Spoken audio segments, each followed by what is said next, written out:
என்ன கருப்புசாமி புதுசா ஆபீஸ் ஆரம்பிக்கலாமா அடுத்த மாசம் அப்படின்னு மனசு வச்சு ஆரம்பிக்கலாம் கொஞ்சம் முன்னே என்னப்பா ஆபீஸ் ஆரம்பி கருப்பெங்க ஓனர் யாரு நீங்க எனக்கு வேலைக்கார என்னப்பா சம்பாதிச்சு கேட்டா சொல்ல முடியா ஆரம்பிச்சுக்க வெளிநாட்டுக்கு ஆரம்பிக்கணும் அதானே அடுத்த மாசம் என்னப்பா இதுவரைக்கும் செஞ்ச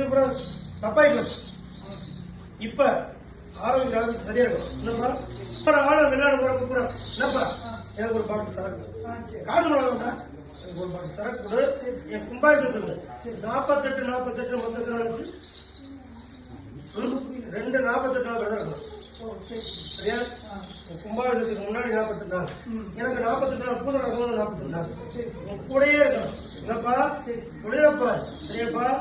மாலை போட்டு விரதமா இருந்து என்னப்பா இன்னைக்கு மனைவிக்கு அப்பப்ப நேரம் உடம்பு சரியாப்பா சரியாப்பா அதெல்லாம் கருப்பு சரி கொடுக்குறேன் புரியுதா இந்த 3 பசங்க கேட்கவே மாட்டேங்கிறாங்க சொல்லிட்டே கேட்க மாட்டேங்கிறாங்க அது குறிப்பா உங்க பேர் உள்ளவங்க சுத்தமா கேட்கவே மாட்டேங்கிறாங்க தான் பண்றான் கேட்கவே மாட்டேங்கிறான் சொல்லிட்டே கேட்க மாட்டேங்கிறாங்க அவங்க பேர் சொல்றதுக்கு எனக்கு பயமா இருக்கு நான் கருப்புசாமி சொன்னா என்ன நீங்க போச்சுக்கீங்கன்ட்டு நான் தம்பினே கூப்பிட சொல்லிட்டே கேட்க மாட்டேங்கிறான் படிக்க மாட்டேங்கிறான் வயசு 16 வயசு தான் அவங்க இல்லாத கேட்ட பண்றாங்க எப்ப நான் பாத்துக்கிறேன் சரியா சுருட்டு எப்படி புகையுதோ அது மாதிரி குடும்பத்துல பிரச்சனை சரி கவலைப்படாத